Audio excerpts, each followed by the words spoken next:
Guys, for today's video, medyo alarming lang itong nakita ko when I was scrolling dito sa Facebook. Ako to, sabi, pwede daw ako mag-apply ng credit card kahit meron kang mapangit na record. Credit card. Kahit may masamang kasaysayan sa kredito, limitasyon hanggang 50,000 piso. Tapos, parang up to 50,000 daw yung pwedeng credit line na maibigay sa'yo. And pagtingin ko, ang company name is Utuwa PH. Naalala ko before na meron na nagtatanong sa akin, legit po ba ang credit card ng Utuwa PH? So, na-curious ako ngayon, nag-try ako mag-investigate. And magugulat kayo dito sa result ng research ko. So, samahan nyo ko, pag-usapan natin yan. Sit back and let's discuss coming right up.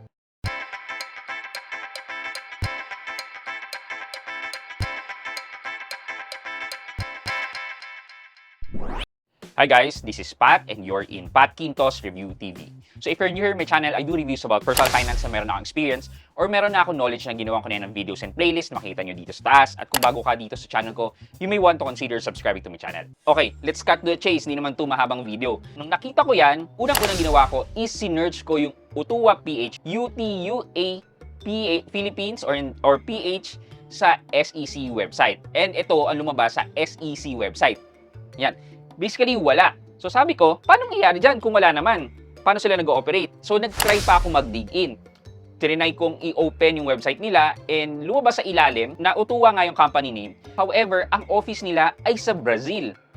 So, bakit nag-ooperate dito sa Pilipinas? Ito pa isang red flag na nakita ko. Makikita nyo dito sa mga verbatim niya, which is yan, parang directly translated lang gamit ang Google Translate. Hindi naman ganyan makipag-usap ng Tagalog ang tao marunong mag-Tagalog. Parang hindi siya conversational, parang yung translation is direct translation ng every word. Kung business ka, hindi ganyan ang practice mo. So, hindi pa dyan natapos. So, ang next naman ginawa ko is nagpunta ako ng Reddit and sinearch ko si Utuwa PH. And dito ko nalaman na si Utuwa PH ay isang parang aggregator or parang third-party company na nag-consolidate ng mga application and then from your information, bibigyan kanila ng iba't ibang offer through email na i-confirm mo kung mag-a-apply ka.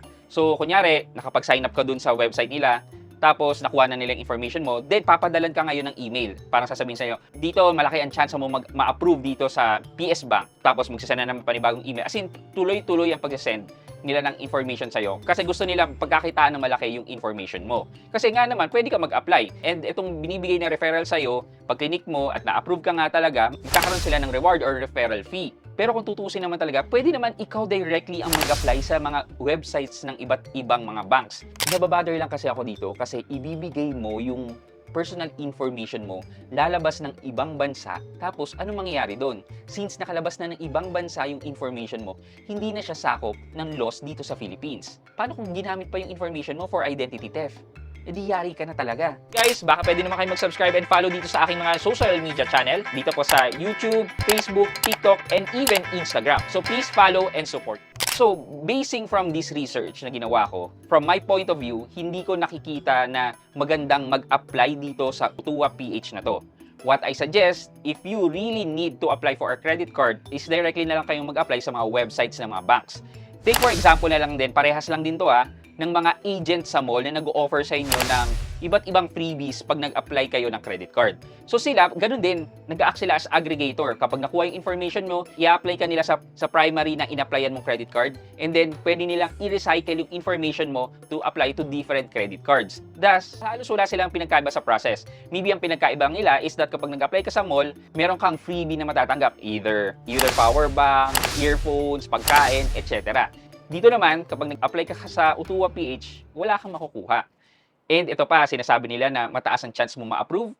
Parang hindi naman kasi it would still undergo credit evaluation ng mga banks na magbibigay ng credit card sa'yo. Okay, given this information, mag-a-apply ka pa ba sa kanila? Well, nasa sa inyo na yan, but I'm giving you the necessary precaution para ingatan ang inyong personal information. For our question of the day, nasubukan nyo na ba mag-apply ng mga credit cards dito sa mga agent sa malls na nag-aalok sa inyo kapalit ng simple reward like headset, earphones, pagkain, etc.? How was the experience? Let me know your answer sa comment section sa baba for your chance to win 1,000 pesos sa ating weekly GCash giveaway. Guys, before we end this video, malapit na po tayo mag 200,000 subscribers. And that is the next milestone na I'm aiming to reach. And based po dito sa analytics ko, mas marami pa rin po talaga ang nanonood sa akin na hindi nakasubscribe. Sana po tulungan niyo po ako ma-reach ang aking 200,000 milestone na subscribers. And once we reach the 200 milestone subscribers, magkakaroon na naman po tayo ng pa-cellphone giveaway or cash giveaway. Ano po bang mechanics nito? Well, kailangan nyo lang po sumagot ng question of the day natin, and then basically from this video na to, moving forward until we reach the 200,000